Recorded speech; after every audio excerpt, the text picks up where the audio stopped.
It's not your fault. I love you.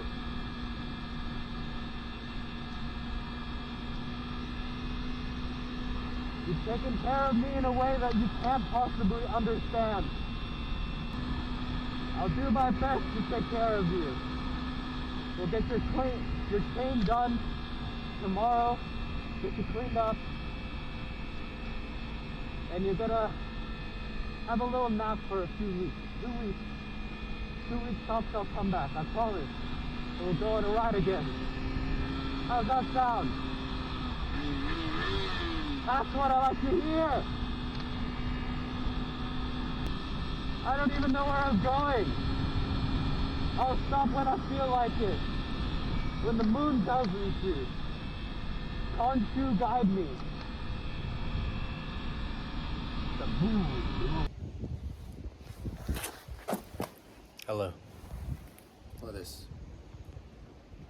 I got an entire gas station to myself to just sit, do anything. And what up? Let my bike Makoto. So happy. Took her out on such a long ride and it was so fun and cool. And I don't know if you can see it from here. There's a sign there that says like police, you know, whatever. So, you know, surely if there's like some Kinglake murderer, the Kinglake Bay Harbor butcher comes out to like kill me, I can be like, help! And they'll come here. But yeah, I'm in like some town that's quite a bit away from everything. So, you know, this isn't a 24/7 stop and that's okay. I have enough fuel. I think, I hope. Just chilling. Taking a small break before I head home. But yeah, I feel a lot better. Kind of understand why, though I can't admit it. It's hard. Something one of my friends said that really, I was like, damn, yeah, you're right, was recognizing or calling out toxicity in someone that you care about is like one of the hardest things to do. And when he said that, I was like, yeah. And it also makes sense that you know, my therapist has said it seems that I am tolerant of abuse, or like I can't recognize abuse, and that somehow I subconsciously think that it's normal or that I deserve what's happening to me. And today I did not let any of that control me. I prioritized myself. I stopped isolating socially. I talked to my friends about what I'm feeling, opened up to a lot of them, told them huge, like, deep down secrets that I've been just bottling up that's like just killing my insides. You know, I took all those tapeworms out and I'm like, hey, here, look at these. And then they'd be like, dude, you need help. Why didn't you take out these tapeworms and show us before? And I'd be like, I don't know. But I like got to let out a lot of my thoughts this time a lot better than the Dramana ride. Mainly because I now need, you know, I kind of recognize where I'm being affected. Well, one of the major ones. I'm still being affected by a lot of things that, you know, just everything, everywhere all at once. But one of the scariest things today was this is a long ride, by the way. I'm in like, I had to go through country roads and stuff, and like there were kangaroos crossing and stuff like that. A kangaroo standing in the middle of the road, so I slowed down. There was a truck behind me. And then I did ride past there's a car crash, and I stopped by and checked if they were okay, what was wrong. Yeah, they hit a kangaroo, so unlucky for them. Hopefully, you know, everything's all right and they're getting towed home. I think no one was hurt, and the truck behind me turned out to be a tow truck for them. You guys alright? Just crashed a kangaroo. Ah, yeah. There's a lot of them, yeah.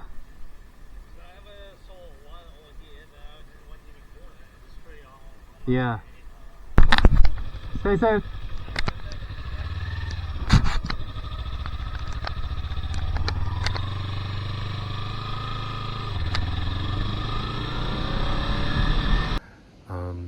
But luckily, because it's empty at night and no one's here, I was able to like chill and like on the roads. Even though it would say like at some point 80 or 60 as like the speed limit. No, I chilled. I chilled at 50. I chilled at 40 at times, especially when it's dark and it's pitch black dark. I was on high beams on like I guess like 60%. No, not even 80% of the ride. I was on high beams until like another car came this way. I switched them off because it was pitch black dark, and I'm not gonna speed up to like 80 in pitch black darkness. I don't want to, I don't know the corners, I don't know the dips, I don't know if there's wildlife crossing. And there are a few times where the kangaroos just start parallel riding with me, hopping with me, and I'd be like, oh shit, please, you have a family, don't do it. And I like slow down to 30. I'm like, no. But it's a good thing that it's at night, and luckily I wasn't caught in any some people doing street racing or anything, and they might not see me and I get hit and I'm off the like cliff or something. But luckily for me, the ride was mostly just empty. Just have to keep aware of darkness and the fact that sometimes there's kangaroos. I saw a wombat. It was so cute. Just animals, wildlife, and it was chill. I didn't have to when I could see far ahead, and even if like there's a corner, and only if I could see the full corner through like the trees and stuff, then that's when I'm like, okay, let's do this corner. But it's just not worth the risk for me just sending it. There's no light, no vision. I don't know these roads too well. It's different to the Mount Dandenong ride, because in the Mount Dandenong ride I did it in daylight, and there were other cars kind of leading the way. You could see the corners clearer, and yeah, it was easier. This one, it wasn't as forgiving. The roads are narrower. I think if I did a group ride here, we definitely would have should have only done it when we all have cardos, which we do now. But because we really need to communicate that, like there was so much, hey, we suddenly need to slow down here or stuff like that, and look out for this. But it was a very good ride. I was focused. I was in there. The part today that was actually scary, the scariest part, was none of this crazy riding, none of like the high speed, none of like fat, like huge corners to lean into. The scariest part was at the start of the ride. I left my apartment, got into the gas station, filled up everything, bought 2 bottles of water, and I wasn't there. Like mentally, physically, I just wasn't there. And I rode out. I'm in Australia, so we drive on the left side of the road. I rode out of the gas station fully unaware that I was in the wrong lane. Instead of getting out and getting into the left lane to turn right, I went straight all the way to the right lane and just waited at the most right of the right lane. And then I was just, it never occurred to me, because it was like 12 a.m. There were no other cars at the time when I exited and did that. In my mind, there was nothing wrong, because I just wasn't there. I wasn't present. And all of a sudden a car turns into me, and of course I'm shocked. I'm like, what the hell? He beeps at me. I'm like, and then I wake up and I'm like, oh shit, I fucked up. I'm literally in the wrong lane. Like, what's going on? So obviously I was like shocked. I waved, I said I'm sorry. I turned off my bike and I walked it to like the footpath to park it. The guy looked mad at first, and I was, I apologized because I was in the wrong. He had no, he did everything right. I was in the wrong. Can you imagine you're about to turn left and you just see a motorcycle on the road just facing you for no reason, but he pulled down his window and just said, "Are you okay?" And I just kept saying sorry, and I was just kind of shook my head, and I was like, no, I'm sorry. Parked my bike, I took my helmet off and just stood there for a bit.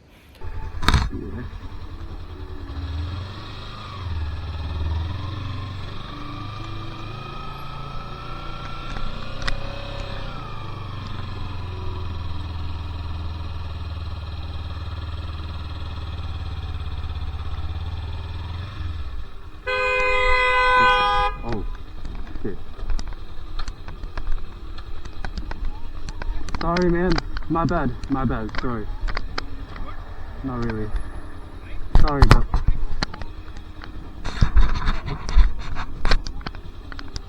What the fuck is that doing?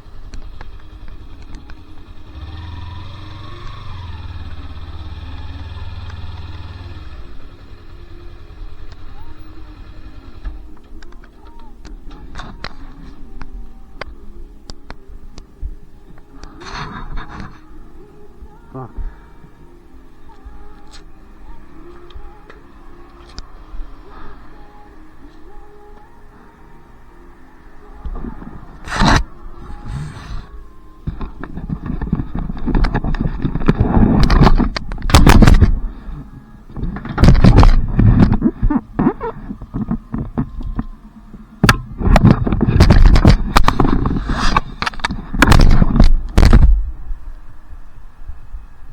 And not even like 10 seconds. I looked behind me, and the lane that I was supposed to be in, like if this is the right lane, this is the left lane that I was supposed to be in.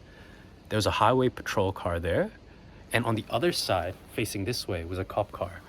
And I don't know, for some reason I for sure believed that I was gonna, like, they were gonna come out and talk to me and, like, you know, give me a fine or anything, or, you know, cite me for doing that. And honestly, if they did, and they, like, suspended my license for a bit or all that, I honestly, like, I would have had no excuse for them. I would just, like, be honest. I straight up, I'm like, sorry, I did a dumb thing. I'm not meant. I shouldn't be out riding. Not in my current headspace or mental state. And, you know, I didn't even realize I was in, like, the wrong lane. It was, like, such a terrible idea to do that. And yeah, I mean, part of me wished that they pulled me over and, like, stopped me from riding for the night. Of course, I don't want anything on my license. No demerit points, no fines, nothing like that. But maybe part of me just wanted someone to check up on me. But I like, just stood on the sidewalk, and I just, like, took, like, a long time to, like, reset my mental, you know, make sure I'm there. Called my friend, told him what just happened, what I was going through, and what I needed to, you know, what just happened, like, the dumbest thing ever, and how scary it was. Like, I don't know, the fact that I was so absent that I didn't realize I was literally, you know, I was just lucky that it was some guy turning left, saw me, and was like, what are you doing? Like, he braked right in front of me. Like, it's like, it makes sense, because you don't expect it. You turn left and you expect an empty lane. No, there's a motorcycle looking at you. I was lucky he braked in time. And I was lucky he was just turning left at, like, a reasonable speed. Not, could you imagine if, like, it was some dude, you know, at night, doing what I'm doing, not having a good mental state, and is like, I'm gonna fucking send my car, and he just whips it left, and then, like, you know, takes the turn at, like, 60 k's an hour at a fucking 40 zone, and, like, at that point he would have taken me out. There was no protection for me there. I was, like, head on. So, or, like, you know, imagine they came from the oncoming lane, didn't see me, and just went straight at me. So I was lucky in that regard. But I don't know, it was just scary that I was so mentally clocked out that I let that happen, that I didn't even realize that happened. And I don't know, it really opened up my mind, and I was like, fuck. And I have it all on my, like, chin cam too, so it's like, you know, I have the footage and all that, and I was like, I might, you know, cut that part out, show that me going to the gas station, leaving, and getting in the wrong lane. Just like a message, like, hey guys, if you're not mentally doing well, or you're not, like, you're not feeling okay, and you're kind of like me, where sometimes you go on a ride and you take that time to clear your thoughts and get better. Sometimes it's not the best idea. Maybe instead of, if you're feeling emotional, you're feeling depressed, you're feeling down, you're feeling numb and empty, maybe riding and just running from your problems isn't a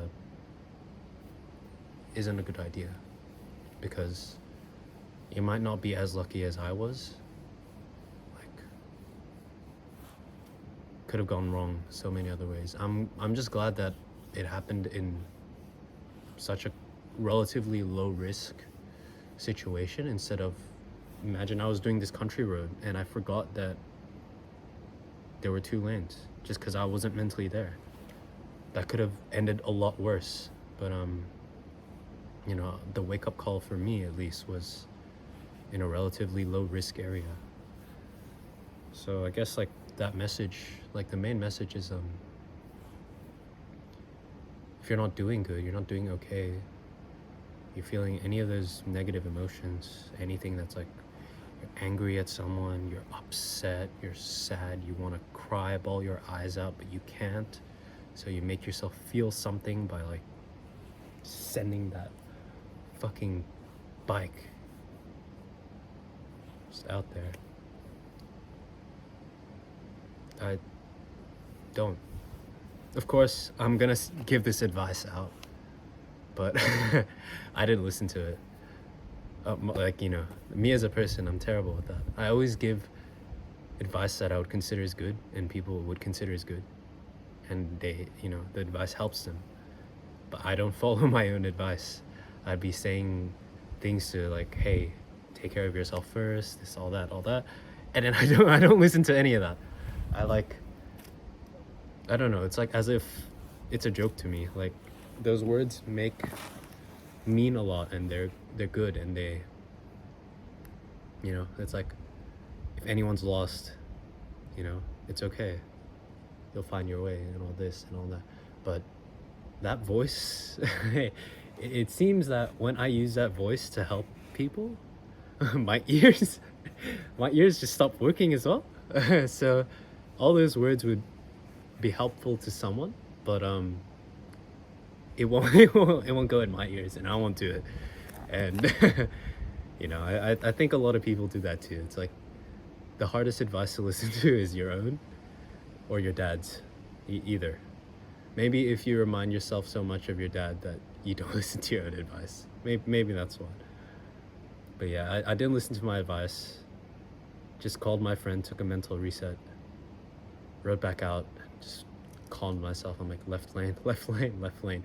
You are not a US rider. Not once have I ever operated a motor vehicle on US roads or anywhere that is like a right lane, left-hand drive. Why was I there? It makes no sense. Like, I haven't played GTA in 2 years maybe. Like, that's the only game where I would be on the right lane. And, like, even then in GTA, you don't really follow the rules. It doesn't matter. But the fact that that happened to me, someone that I myself would consider a very focused and attentive driver, and, like, very aware about things around me, on my bike, on my car, the fact that that happened because I wasn't fully there, it was just real scary. And I think a lot of people might make the same mistake I do, where I'm going out on a ride at an unreasonable time because I took a depression nap, I can't sleep anymore, I need to clear my mind of things, and then mentally we log out and I autopilot to the right lane. And like I said earlier, that could have been dangerous. So, like, I guess the message is, if you're feeling any of that, don't get on 2 wheels. Don't get on your bike. Don't get in your car. Don't go for a drive. Just, if you want to move, go for a walk. If it's at night, maybe don't go outside. I don't know. Look out your window, maybe. Go to sleep. Or if you can't go to sleep, hopefully there's someone out there. Talk to a friend. If your friends have a normal sleep schedule and they're not going through shit like you, There are help services out there. In Australia, that's 13 11 14 Lifeline. Great service. I can't imagine how so many volunteers just are on call ready 24/7. Well, of course they probably do changeover shifts, and they're volunteers from what I remember or hear. They don't get paid for this. Volunteers, there's so many kind-hearted people who know the the pain that some people go through, or like maybe they had family members that went through it, and they just they do the selfless act of lending an ear, being there to just listen, because sometimes all you need is someone to listen to you, especially if you've been in places where it feels like no one's listening to you. Sometimes I think you need that. And I props to like all the people in Lifeline Australia. Like, not once have I had a call with Lifeline where I thought this is useless. Every time I felt like it was okay for me to just say what was making me feel like shit. And the fact that I could voice it out and let a bit of it out, it helped a lot. And probably never meet those people in real life, like their faces, you only hear them by voice. I don't even remember if they say their name. They just listen. Probably will never know who they are, but I'm eternally grateful for all those people who have gave me some of their time. But yeah, so if you are not feeling good, if you are having a tough time, please talk to someone. Talk to yourself. Hell, record a video, just start talking. Can't look at yourself? Voice log, just start talking, start writing, start journaling, just write out everything. Don't let those voices just linger in there while you do something dangerous, Again, this is advice I don't follow, but I hope someone out there will. Yeah. I should probably ride back soon. I don't know what time it is. Like 3 o'clock? 3:40? Can't tell. 3:40 a.m. I'm out here 2 hours away from home, I think. I've been riding for a really long time. I should probably start heading back.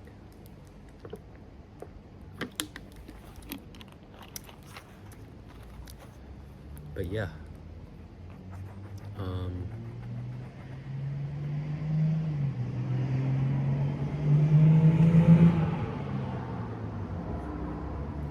Guess I'm not the only one doing this.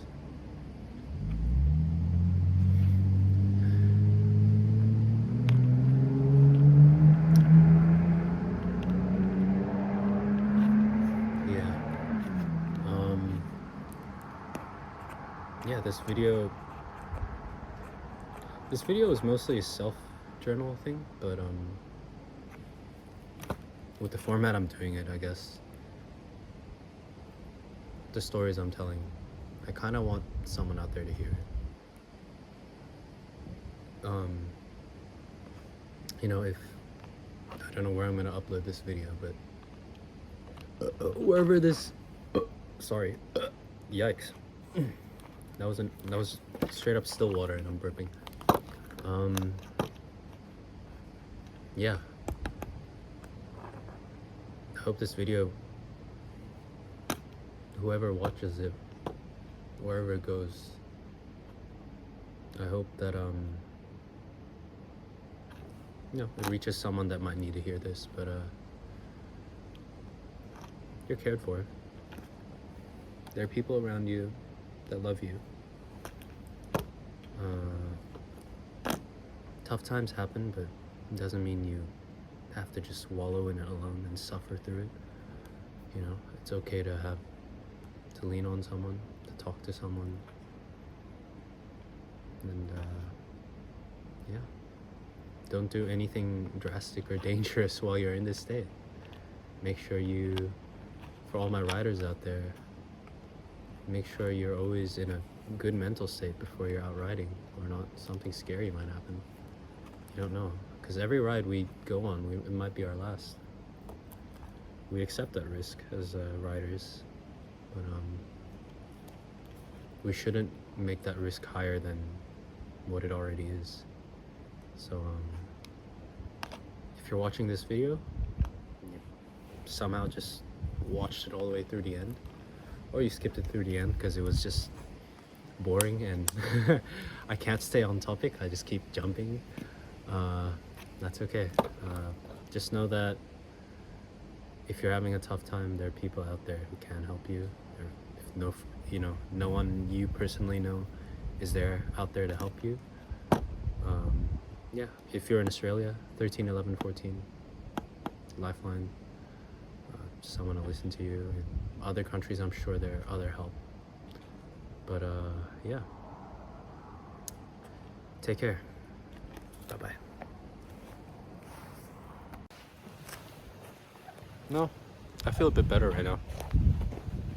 I don't feel as ugly as I was feeling earlier. And also, this peaceful emptiness here at a random gas station in a town that I rode 2 hours to get to. It's nice. And then there's the police.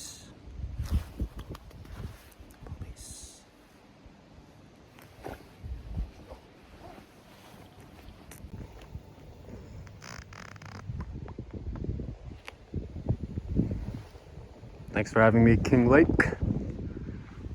See you next time. God damn.